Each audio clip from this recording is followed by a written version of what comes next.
BCom semester 1 economics અર્થશાસ્ત્રમાં આજે આપણે પ્રથમ ચેપ્ટર અને પ્રથમ લેક્ચર છે જેની આપણે શરૂઆત કરી રહ્યા છીએ અને હવે પછી તમને રેગ્યુલર જે ટાઈમ ટેબલ છે એ મુજબ તમને તમારા અર્થશાસ્ત્રના લેક્ચર મળતા રહેશે.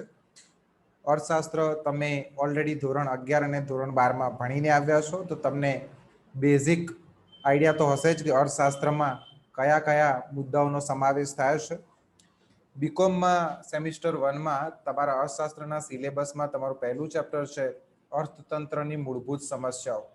તો આ ચેપ્ટરમાં આપણે ઘણા બધા મુદ્દાઓને ડિસ્કસ કરવાના થશે, જેમાં આ ચેપ્ટરમાં સમાવેશ થતા મુદ્દાઓને એકવાર ધ્યાન પર લેવા જઈએ તો મૂળભૂત આર્થિક સમસ્યાઓનો અર્થ, મૂળભૂત આર્થિક સમસ્યાઓની સમજૂતી, ભાવતંત્રનો અર્થ, આવકનો ચક્રીય પ્રવાહ, માંગ, પુરવઠો અને કિંમત, સાધન ભાવનું નિર્ધારણ, ઉત્પાદન પદ્ધતિનું નિર્ધારણ, રાષ્ટ્રીય ઉત્પાદનની વહેંચણી, માંગનું નિયંત્રણ, પૂર્ણ રોજગારી, આર્થિક વિકાસ, ઉત્પાદન શક્યતા રેખા, ભાવતંત્રની કામગીરીનું મૂલ્યાંકન અને ભાવતંત્રની મર્યાદાઓ.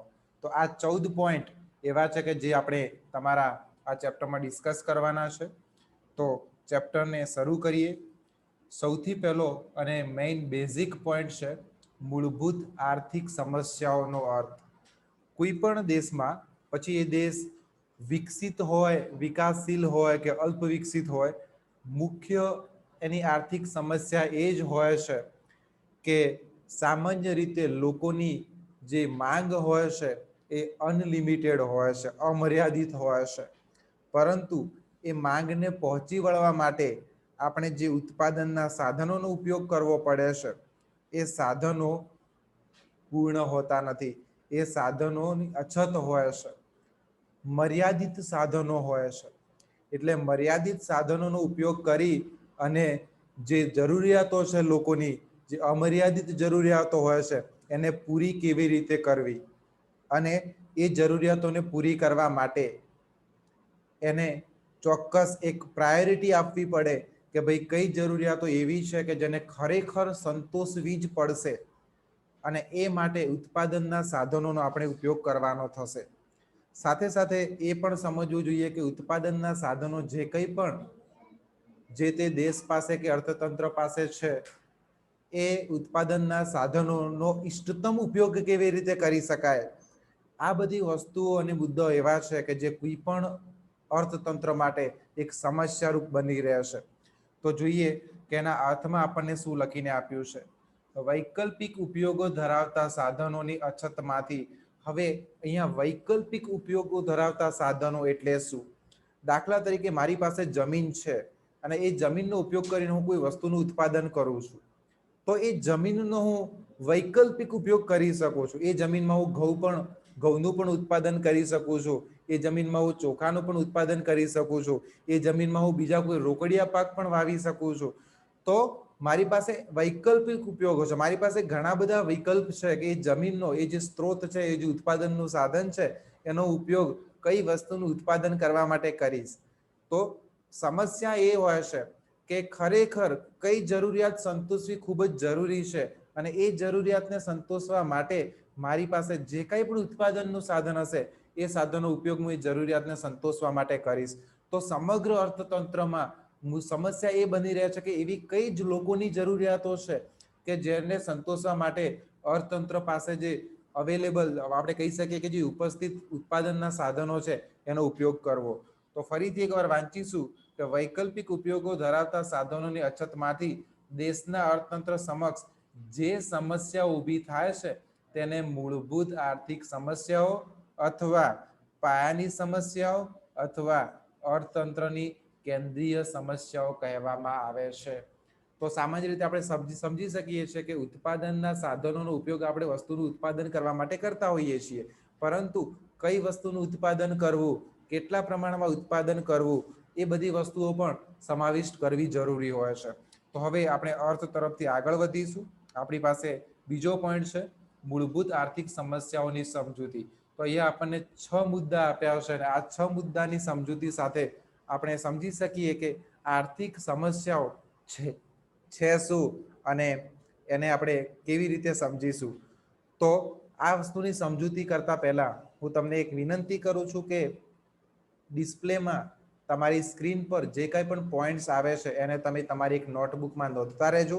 કેમ કે તમે પહેલા સેમિસ્ટરમાં છો, કદાચ તમારી પાસે મટીરિયલ અવેલેબલ હોય અને ના પણ હોય તો અહીંયા તમારી પાસે જે પીડીએફ તમને હું જે પીડીએફમાંથી ભણાવી રહ્યો છું એ પીડીએફ તમારા જે ઓફિશિયલ ટેક્સ્ટ બુક છે એમાંથી જ છે. તો તમે આને સંપૂર્ણપણે પોઈન્ટ વાઇઝ સ્ટડી કરી શકો છો અને તમારા નોટબુકમાં એની નોંધ પણ કરી શકો છો, જેથી જ્યારે પણ પરીક્ષા હોય ત્યારે તમે એને ઇઝીલી રિવાઇઝ કરી શકો. તો આપણી પાસે અહીંયા બીજો પોઈન્ટ છે મૂળભૂત આર્થિક સમસ્યાઓની સમજૂતી. તો અહીંયા ઘણા બધા એવા પ્રશ્નો આપ્યા છે કે જેનો આપણે જો જવાબ વિચારવા જઈએ તો ખરેખર એક સમસ્યા રૂપી પ્રશ્નો છે. સૌથી પહેલા તો કોઈ પણ દેશના અર્થતંત્ર પાસે ઉત્પાદનના સાધનો કેટલા પ્રમાણમાં છે અને એનાથી આપણે કઈ વસ્તુઓનું ઉત્પાદન કરવું અને કેટલા પ્રમાણમાં ઉત્પાદન કરવું એ વિચારવું ખૂબ જરૂરી હોય છે. બીજો પોઈન્ટ આપણી પાસે છે વસ્તુઓનું ઉત્પાદન કેવી રીતે કરવું, એટલે કે કેવી ઉત્પાદન પદ્ધતિ અપનાવવી, એ પણ ખૂબ જ અગત્યનો પોઈન્ટ છે. લોકો અને વસ્તુઓ વચ્ચે અને સેવાઓની વહેંચણી કેવી રીતે કરવી એ પણ એક પ્રશ્નરૂપ બની રહેશે. શું સાધનોનો ઉપયોગ કાર્યક્ષમતાપૂર્વક થાય છે ખરી, એ પણ ખૂબ જ એક અગત્યનો પ્રશ્ન અર્થતંત્ર સામે ઉપસ્થિત હોય છે. શું સમાજને ઉપલબ્ધ સાધનોનો પૂર્ણતમ ઉપયોગ થાય છે ખરી, જે કંઈ પણ સાધનો અવેલેબલ છે એનો સંપૂર્ણપણે ઉપયોગ થાય છે કે કેમ એ પણ જોવું જોઈએ. અને શું અર્થતંત્રની ઉત્પાદન ક્ષમતા સતત વધે છે ખરી. તો આ 6 પ્રશ્નો એવા છે કે જે અર્થતંત્ર સામે સતત બન્યા રહેતા હોય છે અને એનો સતત ઉત્તર શોધવાનો પ્રયત્ન થતો હોય છે. આપણી પાસે પહેલો પોઈન્ટ છે કઈ વસ્તુઓનું ઉત્પાદન કરવું અને કયા પ્રમાણમાં, કેટલા પ્રમાણમાં એનું ઉત્પાદન કરવું જોઈએ. તો સામાન્ય રીતે આપણે સમજી શકીએ કે જે વ્યક્તિ પાયાની જરૂરિયાતો પણ સંતોષી શકતો નથી, દાખલા તરીકે કોઈ વ્યક્તિ છે તેની પાસે રોટી, કપડાં અને મકાન પણ, એટલે કે જે પાયાની સેવાઓ છે એ પણ એ સંતોષવા માટે સક્ષમ નથી, તો એવા દેશમાં ઘણા બધા લોકો હશે કે જેમની પાયાની જરૂરિયાતો પણ સંતોષાતી નહીં હોય. તો સૌથી પહેલા ઉત્પાદનના જે કંઈ પણ સાધનો અર્થતંત્ર પાસે અવેલેબલ છે એમને એવી વસ્તુઓનું ઉત્પાદન કરવું જોઈએ કે જેનાથી લોકોની પાયાની જરૂરિયાતો સંતોષાઈ જાય. અને પછી પાયાની જરૂરિયાતો સંતોષાઈ જતી હોય એના પછી જ ઉત્પાદનના સાધનો અવેલેબલ હોય, જો એ વધતા હોય તો પછી આપણે બીજી જરૂરિયાતો સંતોષવા માટે વિચારી શકીએ. તો કઈ વસ્તુનું ઉત્પાદન કરવું જોઈએ, તો એવી વસ્તુનું ઉત્પાદન કરવું જોઈએ કે જેનાથી લોકોની પાયાની જરૂરિયાતો સંતોષાય. અને કેટલા પ્રમાણમાં કરવું જોઈએ, તો પાયાની જરૂરિયાતોનું ઉત્પાદન એટલા પ્રમાણમાં કરવું જોઈએ જેટલા પ્રમાણમાં બજારમાં એ વસ્તુઓ માટે માંગ અવેલેબલ હોય. તો આ પ્રશ્ન એક એવો છે કે જેનાથી ઉત્પાદનના સાધનોનો ઉપયોગ કેવી રીતે કરવો જે આપણે જાણી શકીએ છીએ. હવે બીજો પ્રશ્ન એક એવો નજર સમક્ષ હંમેશા રહેતો હોય છે કે કઈ રીતે ઉત્પાદન કરવું. આપણી પાસે ઉત્પાદનના સાધનો તો છે, પરંતુ ઉત્પાદનના સાધનોનો ઉપયોગ કેવી રીતે કરવો કે જેનાથી આપણે એ સાધનોનો ઇષ્ટતમ ઉપયોગ કરીને વધારેમાં વધારે ઉત્પાદન કરી શકીએ. એવી કોઈ ઉત્પાદનની પદ્ધતિ અપનાવી ખૂબ જ જરૂરી છે. જો અંદર વાંચવા જઈએ તો કઈ વસ્તુ ઉત્પન્ન કરવી અને કેટલા પ્રમાણમાં એ નક્કી કર્યા પછી જે આપણે ઉપર જોયું કે કઈ વસ્તુઓનું ઉત્પાદન કરવું જોઈએ, એવી વસ્તુઓનું ઉત્પાદન કરવું જોઈએ કે જે પાયાની જરૂરિયાતો હોય. તો એ નક્કી કર્યા પછી સમાજે નક્કી કરવું પડે છે કે કઈ રીતે ઉત્પાદન કરવું, કારણ કે સામાન્ય રીતે કોઈ પણ વસ્તુનું ઉત્પાદન કરવા માટે એકથી વધુ પદ્ધતિઓ ઉપલબ્ધ હોય છે. અહીંયા આપણને એક ઉદાહરણ પણ આપ્યું છે. કાપડનું ઉત્પાદન ઓટોમેટિક લૂમ્સ વડે થઈ શકે છે અને હેન્ડલૂમ વડે પણ થઈ શકે છે. તો ઓટોમેટિક લૂમ્સનો ઉપયોગ કરતી પદ્ધતિમાં મૂડીની જરૂર વધુ પડે છે અને શ્રમની જરૂર ઓછી પડે છે. કહેવાનો મતલબ કે તમે એવા મશીન અપનાવો છો કે જે એક મશીન છે 10 લોકોનું કામ કરી શકે, પરંતુ એ મશીનને ખરીદવા માટે પૈસાની પણ જરૂર પડે છે. તો પૈસા આપણે ખર્ચી અને એ મશીનને આપણે લાવીએ છીએ અને એ મશીનનો ઉપયોગ કરીને આપણે વસ્તુનું જો ઉત્પાદન કરતા હોઈએ તો ત્યાં શું છે કે મૂડીની જરૂર વધુ પડતી હોય છે અને ત્યાં શ્રમની જરૂર ઓછી પડે છે. એટલે કે આ પદ્ધતિને મૂડી પ્રચુર ઉત્પાદન પદ્ધતિ કહેવામાં આવે છે. જ્યારે 1 માર્ક્સમાં પ્રશ્ન પૂછવામાં આવે કે મૂડી પ્રચુર ઉત્પાદન પદ્ધતિ કોને કહેવામાં આવે છે, તો લખી શકાય કે એવી પદ્ધતિ કે જેમાં મૂડીની વધુ જરૂર પડે છે અને શ્રમની જરૂર ઓછી પડે છે, એવી ઉત્પાદન પદ્ધતિને આપણે મૂડી પ્રચુર ઉત્પાદન પદ્ધતિ કહીએ છીએ. અને હેન્ડલૂમનો ઉપયોગ કરતી પદ્ધતિમાં મૂડીની ઓછી જરૂર પડે છે અને શ્રમની વધુ જરૂર પડે છે. આપણે કહીએ કે ભાઈ જે કહેવાય ને કે ટ્રેડિશનલ પદ્ધતિથી ઉત્પાદન થતું હોય છે. આજથી અમુક વર્ષો પહેલા જે આ હેન્ડલૂમનો ઉપયોગ થતો હતો કાપડનું ઉત્પાદન કરવા માટે, તો આ પદ્ધતિ જે છે એમાં આપણે મૂડીની જરૂર ઓછી પડે છે અને શ્રમની વધારે જરૂર પડે છે, કેમ કે આપણે વધારે બધા લોકોને કામ પર રાખવા પડે છે. તો આ પદ્ધતિને આપણે કહીશું શ્રમ પ્રચુર ઉત્પાદન પદ્ધતિ.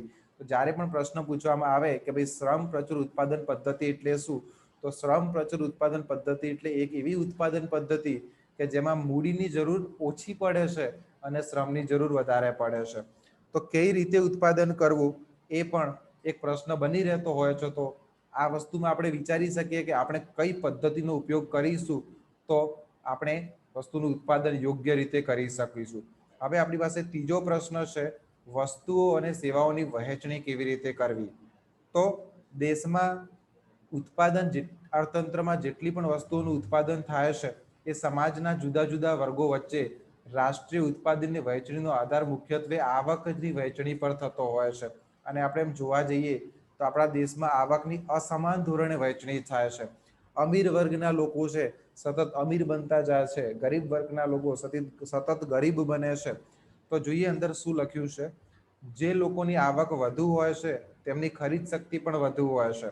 આજે દાખલા તરીકે હું એક મહિનામાં 5 લાખ રૂપિયા કમાતો હોઉં તો મારી ખરીદ શક્તિ પણ વધુ હશે. હું ઘણી બધી વસ્તુ ખરીદી શકતો હોઈશ. તેઓ રાષ્ટ્રીય ઉત્પાદનનો વધુ હિસ્સો લઈ જાય છે. મતલબ કે દેશમાં કુલ વસ્તુઓનું ઉત્પાદન થાય છે એમાંથી મોટા ભાગનો હિસ્સો હું ખરીદી લઉં છું. મતલબ કે જે અમીર વર્ગના લોકો છે એ જેટલું પણ ઉત્પાદન થાય છે એમાંથી મોટા ભાગનો હિસ્સો અમીર વર્ગના લોકો ખરીદી શકે છે.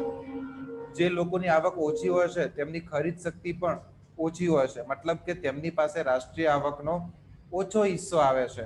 આમ આવકની વહેંચણી જેમ વધુ અસમાન તેમ રાષ્ટ્રીય ઉત્પાદનની વહેંચણીમાં પણ અસમાનતા હોય છે. જે લોકો અમીર છે એ લોકો વધારે પડતી વસ્તુઓ ખરીદી શકે છે, જ્યારે જે લોકો ગરીબ છે એ લોકો ઓછી વસ્તુઓ ખરીદી શકે છે.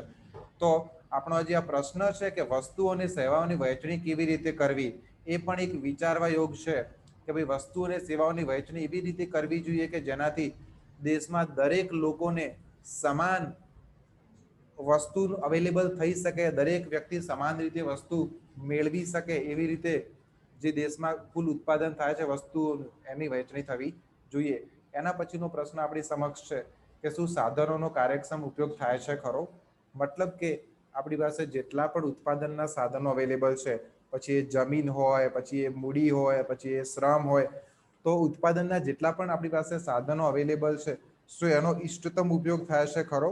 કે એવું ના બને કે દેશના લોકોની જે જરૂરિયાતો છે એ પણ સંતોષાતી નથી અને આપણી પાસે જે અવેલેબલ સાધનો છે, આપણી પાસે જે સાધનો છે એનો આપણે ઉપયોગ પણ સંપૂર્ણપણે કરતા નથી.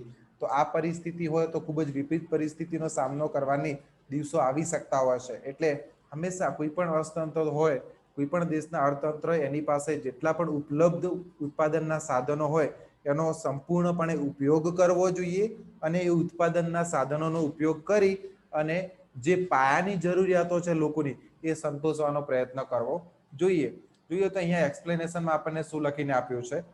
આપણી પાસે પ્રશ્ન છે કે શું સાધનોનો કાર્યક્ષમતાપૂર્વક ઉપયોગ થાય છે ખરો. સાધનોની અછત છે. સાધનોની અછત એવું કેમ આપણે કહી શકીએ, તો લોકોની જરૂરિયાતો અમર્યાદિત છે. આજે મારી જરૂરિયાત, દાખલા તરીકે આજે મારી જરૂરિયાત એક કારની હોય, પણ જ્યારે હું કાર ખરીદી લઈશ તો મારી જરૂરિયાત છે એ કંઈક નવી જ વસ્તુ ખરીદવા માટે ઊભી થશે. વ્યક્તિની જરૂરિયાત કોઈ સાયકલ ખરીદવાની હોય ને દાખલા તરીકે જરૂરિયાત એ સંતોષી લે છે તો કદાચ એની બાઇક ખરીદવાની ઈચ્છા શક્તિ ઊભી થશે. તો કહેવા જઈએ તો આ રીતે એક જરૂરિયાત પૂરી થતા, એક જરૂરિયાત સંતોષાતા બીજી જરૂરિયાતો ઊભી થાય છે. પરંતુ એ બધી જ જરૂરિયાતોને પહોંચી વળવા માટે સાધનોની અછત ઉદ્ભવે છે. એટલે તેમનો ઉપયોગ કાર્યક્ષમ પૂર્વક થવો જોઈએ. જો સાધનોનો ઉપયોગ કાર્યક્ષમ પૂર્વક થશે તો વધારેમાં વધારે જરૂરિયાતો સંતોષી શકાશે. કઈ વસ્તુ ઉત્પન્ન કરવી, કેટલા પ્રમાણમાં વસ્તુ ઉત્પન્ન કરવી, કઈ રીતે ઉત્પન્ન કરવી, તેની વહેંચણી કેવી રીતે કરવી, આ બધા પ્રશ્નોનો ઉકેલ આપણે જે રીતે ડિસ્કસ કર્યું, તો આ બધા પ્રશ્નોનો એકવાર ઉકેલ મળી જાય પછી એ તપાસવું જરૂરી છે કે કેટલો કાર્યક્ષમ ઉપયોગ કે ઉકેલો કાર્યક્ષમ ઉપયોગ છે કે નહીં. ઉત્પાદન અને વહેંચણીના નિર્ણયોમાં કાર્યક્ષમતાનો અભાવ તો નથી, એ પણ પ્રશ્ન થવો જોઈએ. ઉત્પાદનની કાર્યક્ષમતા એટલે કે સાધનોની એવી ફાળવણી કે જેમાં ફેરફાર કરવામાં આવે તો કુલ ઉત્પાદન ઘટી જાય. મતલબ કે જેટલા પણ ઉત્પાદનના સાધનો અવેલેબલ છે તેનો ઇષ્ટતમ ઉપયોગ થવો જોઈએ અને તેના ઉપયોગ દ્વારા વધુમાં વધુ જરૂરિયાતો સંતોષાવી જોઈએ. તો એ રીતે આપણે સાધનોનો ઉપયોગ કરવાનો થશે. આપણી પાસે નેક્સ્ટ પ્રશ્ન એ છે કે શું ઉપલબ્ધ સાધનોનો પૂર્ણતમ ઉપયોગ થાય છે ખરી? તો કદાચ આ પ્રશ્ન પણ આપણને એ જ વસ્તુ સમજાવવા માંગે છે કે મહત્તમ ઉત્પાદન મેળવીને વધુમાં વધુ માનવ જરૂરિયાતો સંતોષવાનો ઉદ્દેશ, ફરીથી એકવાર હું વાંચીશ, મહત્તમ ઉત્પાદન મેળવીને વધુમાં વધુ માનવ જરૂરિયાતો સંતોષવાનો ઉદ્દેશ ધરાવતા સમાજમાં ઉપલબ્ધ સાધનોનો પૂર્ણતમ ઉપયોગ થવો જોઈએ. જેટલા પણ સાધનો અવેલેબલ છે એનો આપણે સંપૂર્ણપણે ઉપયોગ કરવાનો છે. કદાચ એવું બને કે કોઈ દેશના અર્થતંત્ર પાસે ઉત્પાદનના સાધનો તો અવેલેબલ છે, પરંતુ તેનો સંપૂર્ણપણે ઉપયોગ પણ થતો નથી અને લોકોની જરૂરિયાતો પણ સંતોષાતી નથી. તો આ પરિસ્થિતિ ના ઉદ્ભવે તેના માટે કોઈ પણ દેશે તેની પાસે ઉપલબ્ધ રહેલા ઉત્પાદનના જેટલા પણ સાધનો છે તેનો સંપૂર્ણપણે ઉપયોગ કરવો જરૂરી બને છે. અને હવે આપણી પાસે એના પછીનો પ્રશ્ન છે કે શું અર્થતંત્રની ઉત્પાદન ક્ષમતા સતત વધે છે? આ પરિસ્થિતિમાં કંઈક આપણે વિચારવું જોઈએ કે ઉત્પાદન ક્ષમતા એટલે શું? ઉત્પાદન ક્ષમતા એટલે આપણી પાસે રહેલા ઉત્પાદનના સાધનોનો આપણે એવી રીતે ઉપયોગ કરીએ, એવી નવી નવી ટેકનોલોજી લાવીએ કે જેનાથી આપણે જે ઉત્પાદન કરી શકીએ છીએ એનાથી વધારે ઉત્પાદન એના એ જ સાધનોનો ઉપયોગ કરીને કરી શકીએ. આપણી પાસે જે કંઈ પણ અવેલેબલ સાધનો છે એનો ઉપયોગ કરીને આપણે સતત વધારેમાં વધારે ઉત્પાદન કેવી રીતે કરી શકીએ તે પણ આપણે વિચારવું જોઈએ. તો આ હતા એવા પ્રશ્નો કે જેનાથી આપણી જે મૂળભૂત સમસ્યાઓ છે તેનો આપણે સામનો કરી શકીએ. જો આ બધા જ પ્રશ્નોનો આપણે સામાન્ય રીતે અને સારો વ્યવસ્થિત એવા ઉત્તરો અને સમસ્યાનો ઉકેલ જો મેળવી શકતા હોઈએ તો અર્થતંત્રમાં સારી રીતે આપણે તમામ જે માનવ જરૂરિયાતો છે એને સંતોષી શકીએ. હવે આપણી પાસે મોસ્ટ ઇમ્પોર્ટન્ટ અને એના પછીનો પોઈન્ટ છે ભાવતંત્રનો અર્થ. ભાવતંત્ર શું છે? તો જનરલી આપણે જોવા જઈએ તો આપણા દેશમાં બે પ્રકારની અર્થવ્યવસ્થા જોવા મળે છે. એક તો મૂડીવાદી અર્થવ્યવસ્થા છે અને બીજી છે સમાજવાદી અર્થવ્યવસ્થા. ભાવતંત્રની વાત કરવા જઈએ તો ભાવતંત્ર છે એ બંને પ્રકારની અર્થવ્યવસ્થા સાથે સંકળાયેલ છે. એક મૂડીવાદી અર્થવ્યવસ્થા છે અને એક સમાજવાદી અર્થવ્યવસ્થા છે. મૂડીવાદી અર્થવ્યવસ્થા એટલે શું? તો એક એવી અર્થવ્યવસ્થા કે જેમાં દરેક વ્યક્તિ સંપૂર્ણપણે આઝાદ છે તેની પાસે રહેલા ઉત્પાદનના સાધનોનો ઉપયોગ કરવા માટે. એ ધારે તે વસ્તુનું ઉત્પાદન પણ કરી શકે છે, એ ધારે તે સાધનનો ઉપયોગ પણ કરી શકે છે અને વ્યક્તિ જે માનવ છે એ પણ એ ધારે તે વસ્તુની જરૂરિયાત પણ ઊભી કરી શકે છે.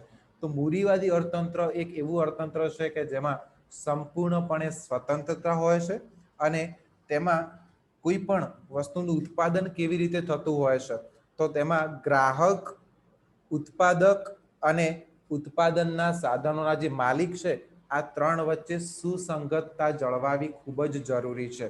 સૌથી પહેલા બજારમાં કઈ વસ્તુની માંગ છે તે ઉત્પાદક દ્વારા જોવામાં આવે છે. ઉત્પાદક બજારમાં રહેલી વસ્તુઓની માંગના આધારે નક્કી કરે છે કે તે કઈ વસ્તુનું ઉત્પાદન કરશે અને એ નક્કી કર્યા પછી ઉત્પાદકે વસ્તુનું ઉત્પાદન કરવા માટે જરૂરી સાધનોની જરૂર પડશે અને એ જરૂરી સાધનો જે છે તે ઉત્પાદનના સાધનોના જે માલિકો છે તેમની પાસેથી મેળવશે. તો જે સાધનોના માલિકો છે, ઉત્પાદક છે અને ગ્રાહક એટલે કે જે બજારમાં ઉદ્ભવતી માંગ છે, આ ત્રણ વચ્ચે સુસંગતતા જળવાય ત્યારે એ બજારમાં જે ભાવ નક્કી થાય છે તેને આપણે ભાવતંત્ર કહીએ છીએ. તો જે આ મૂડીવાદી અર્થતંત્ર છે તે આ રીતે કામ કરે છે. આપણે વાંચીશું અંદર શું લખ્યું છે. મૂડીવાદી અર્થતંત્રનું સૌથી મહત્વનું લક્ષણ વ્યક્તિગત આર્થિક સ્વાતંત્ર્ય છે. જેમ મેં તમને જે રીતે કીધું, વ્યક્તિ સંપૂર્ણપણે સ્વતંત્ર હોય છે કે એને કઈ વસ્તુનું ઉત્પાદન કરવું છે, ક્યારે ઉત્પાદન કરવું છે, કેટલું ઉત્પાદન કરવું છે, અને વ્યક્તિ વસ્તુ ખરીદવા માટે પણ સંપૂર્ણપણે સ્વતંત્ર હોય છે. ઉપભોક્તાઓ એટલે કે ગ્રાહક ગમે તે વસ્તુ કે સેવા ગમે તેટલા પ્રમાણમાં અને ગમે ત્યારે ખરીદી શકે છે. ઉત્પાદક ગમે તે વસ્તુ કે સેવાનું ઉત્પાદન ગમે તેટલા પ્રમાણમાં અને ગમે તે રીતે કરી શકે છે. અને સાધન માલિકો પોતાના સાધનોને ગમે તે ઉદ્યોગ કે વ્યવસાયમાં જોતરી શકે છે. આ જે 3 સ્વતંત્રતાઓ છે તે મૂડીવાદી અર્થતંત્રમાં હોય છે. અને મૂડીવાદી અર્થતંત્ર જે છે એ સંપૂર્ણપણે ભાવતંત્રના આધારે કામ કરે છે. તો આપણે વાંચીશું આગળ શું લખ્યું છે. અને છતાં શા માટે આ વ્યવસ્થામાં અવ્યવસ્થા હોતી નથી? અંધાધુંધી અને અરાજકતા પણ શા માટે હોતી નથી? જો અહીંયા આપણને લખીને આપ્યું છે કે દાખલા તરીકે ઉપભોક્તાઓ છે એટલે કે જે ગ્રાહકો છે એ એમની માંગ કાપડની હોય, પરંતુ ઉત્પાદકો કાપડ ઉત્પાદન નથી કરતા. ઉત્પાદકો કોઈ બીજી જ વસ્તુનું ઉત્પાદન કરે છે, કરવા માંગે છે. પરંતુ જે સાધન માલિકો છે એ ક્યાંક બીજી જ જગ્યા પર પોતાના સાધનો આપવા માંગે છે. મતલબ કે બજારમાં જે ગ્રાહકની માંગ છે, બજારમાં જે ઉપભોક્તાની માંગ છે, તે માંગનું ઉત્પાદન થતું જ નથી. તો આ જે ઉત્પાદક છે, ગ્રાહક છે અને સાધન માલિકો છે, એમની વચ્ચે સુસંગતતા નહીં જળવાય. તો તેનાથી શું થશે કે મૂડીવાદી અર્થતંત્રમાં યોગ્ય રીતે કામ થશે નહીં. સદભાગ્યે વ્યક્તિગત આર્થિક સ્વતંત્રતાનું વજૂદ હોવા છતાં અંધાધુંધી અને અરાજકતા હોતી નથી.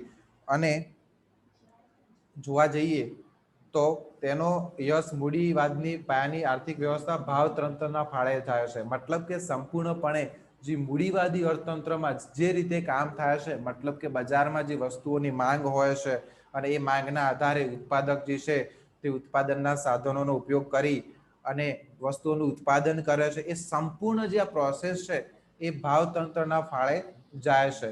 ભાવતંત્ર બજારો અને ભાવોની એવી વ્યવસ્થા છે જે કરોડો ઉત્પાદકો, ઉપભોક્તાઓ અને સાધન માલિકોના નિર્ણયો અને પસંદગીઓને અભિવ્યક્તિ આપે છે.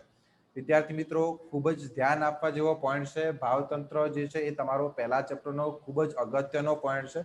તો જ્યારે પણ પરીક્ષામાં પ્રશ્ન પૂછાય ત્યારે લખી શકાય કે ભાવતંત્ર બજારો અને ભાવોની એક એવી વ્યવસ્થા છે જે કરોડો ઉત્પાદકો, ઉપભોક્તાઓ અને સાધન માલિકોના નિર્ણયો અને પસંદગીઓને અભિવ્યક્તિ આપે છે. મતલબ કે દરેકે દરેક વ્યક્તિ, પછી એ ઉત્પાદક હોય, પછી ઉપભોક્તા હોય કે પછી એ સાધન માલિક હોય, એ લોકો સંપૂર્ણપણે સ્વતંત્ર છે પોતાની વસ્તુઓનો ઉપયોગ કરવા માટે, અથવા તો ઉત્પાદન કરવા માટે, અથવા તો પછી ખરીદી કરવા માટે.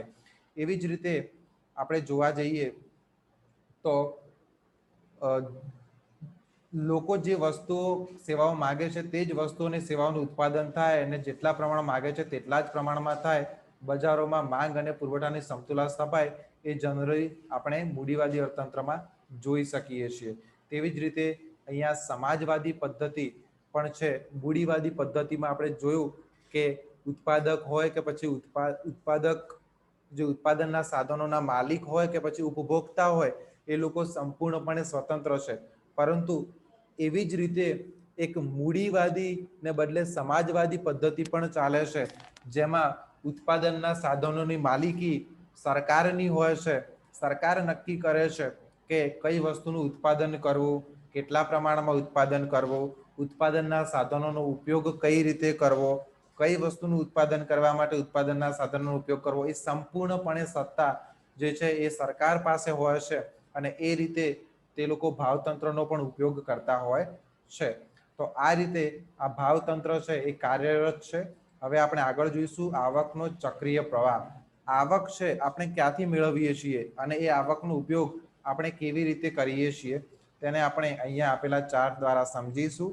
જો એક બાજુ આપણને અહીંયા પેઢીઓ આપી છે, બીજી બાજુ આપણને કુટુંબો આપ્યા છે. હવે આપણે જોઈશું કે આ જે પેઢીઓ છે, મતલબ કે જેટલી પણ કંપનીઓ છે, જેટલી પણ પેઢીઓ છે જે વસ્તુઓનું ઉત્પાદન કરે છે, એ લોકોને જે આ કુટુંબો છે, લોકો જમીન આપશે, શ્રમ આપશે, મૂડી છે, નિયોજન છે. આ 4 વસ્તુઓ શું છે? તો તો આ જમીન, શ્રમ, મૂડી અને નિયોજન છે એ ઉત્પાદનના સાધનો છે. અને એ ઉત્પાદનના સાધનો, કોઈ પણ કંપની ઉત્પાદનના સાધનો ક્યાંથી મેળવે છે?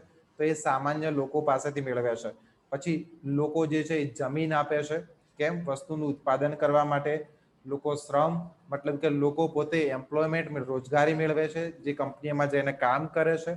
એ લોકો મૂડી એટલે કે પૈસા આપે છે, લોકો શેર ખરીદે છે અથવા અન્ય રીતે પણ પોતાના પૈસા છે એ પેઢીઓમાં રોકે છે. અને નિયોજન એટલે કે ઉત્પાદનના સાધનોનો યોગ્ય રીતે ઉપયોગ કરવા માટે એક ચોક્કસ મેનેજમેન્ટ પણ એ લોકો આપે છે. તો પેઢીઓમાં ઉત્પાદનના સાધનો કુટુંબો દ્વારા આપવામાં આવે છે અને બદલામાં તેમને નાણાકીય આવક આપવામાં આવે છે. દાખલા તરીકે તમે કોઈને જમીન આપો છો તો બદલામાં તમને ભાડું મળે છે.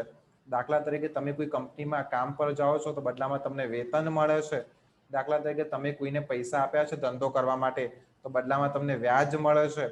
અને દાખલા તરીકે તમે પોતે જ ધંધો કરો છો તો તમને નફો પણ મળે છે. તો આ રીતે જે કુટુંબો છે એ પોતાના પાસે રહેલા ઉત્પાદનના સાધનો કોઈ પણ કંપની એટલે કે પેઢીને આપી અને બદલામાં આવક મેળવે છે. હવે આના જે કુટુંબો છે એ પોતાના પૈસા, એ લોકો જે પૈસા કમાય છે એ પૈસા એ જ પેઢીઓને આપી અને પેઢી દ્વારા જે વસ્તુ અને સેવાઓનું ઉત્પાદન થાય છે એ વસ્તુ અને સેવાઓ ખરીદે છે. મતલબ કે આપણે જે કાંઈ પણ રૂપિયા જમીન, મૂડી, શ્રમ કે નિયોજન આપીને બદલામાં કમાતા હોઈએ છીએ એના જ પૈસા આપણે પેઢીઓને વસ્તુ અને સેવાઓ ખરીદવા માટે આપતા હોઈએ છીએ. તો અહીંયા આ જે આવકનો ચક્રીય પ્રવાહ છે તમે આ ચાર્ટ દ્વારા બહુ સારી રીતે સમજી શકો છો. હવે આપણે આગળ જોઈશું માંગ, પુરવઠો અને કિંમત. આપણી પાસે ખૂબ જ અગત્યનો પોઈન્ટ છે માંગ, પુરવઠો અને કિંમત. તમે ધોરણ 11માં અર્થશાસ્ત્રમાં ભણી ગયા છો. માંગ શું છે, પુરવઠો શું છે અને તેની સાથે આ કિંમત કેવી રીતે કાર્યરત છે. તો આપણને બહુ સારી રીતે ખબર છે કે જ્યારે વસ્તુની કિંમત વધશે તો ચોક્કસથી તેની માંગ છે એ ઘટવાની છે. અને જ્યારે વસ્તુની કિંમત છે એમાં ઘટાડો થાય છે તો એની માંગ છે એ ચોક્કસથી વધવાની છે. મતલબ કે માંગ અને વસ્તુની કિંમત વચ્ચે વ્યસ્ત સંબંધ હોય છે. અહીંયા આપણું જે ચાર્ટ છે, અહીંયા આપણને જે ગ્રાફ આપ્યો છે એ ગ્રાફ દ્વારા આપણે ઇઝીલી એને સમજી શકીએ છીએ કે જો અહીંયા આપણને શરૂઆતમાં આપણે આ પરિસ્થિતિ, જો માંગ અને પુરવઠાની પરિસ્થિતિ છે તો આપણે શરૂઆતમાં સમજી શકીએ કે અહીંયા આપણને એક્સ એક્સિસ પર માંગ અને પુરવઠો બંને આપ્યા છે અને વાય એક્સિસ પર આપણને કિંમત આપી છે. તો સૌથી પહેલા આ જે એસ રેખા છે એ એસ રેખા પુરવઠાની છે. S stand four supply. તો આપણે જોઈ શકીએ છીએ કે જેવી રીતે આ જે માંગ છે, જે કિંમત છે એ અહીંયાથી વધીને અહીંયા જાય છે.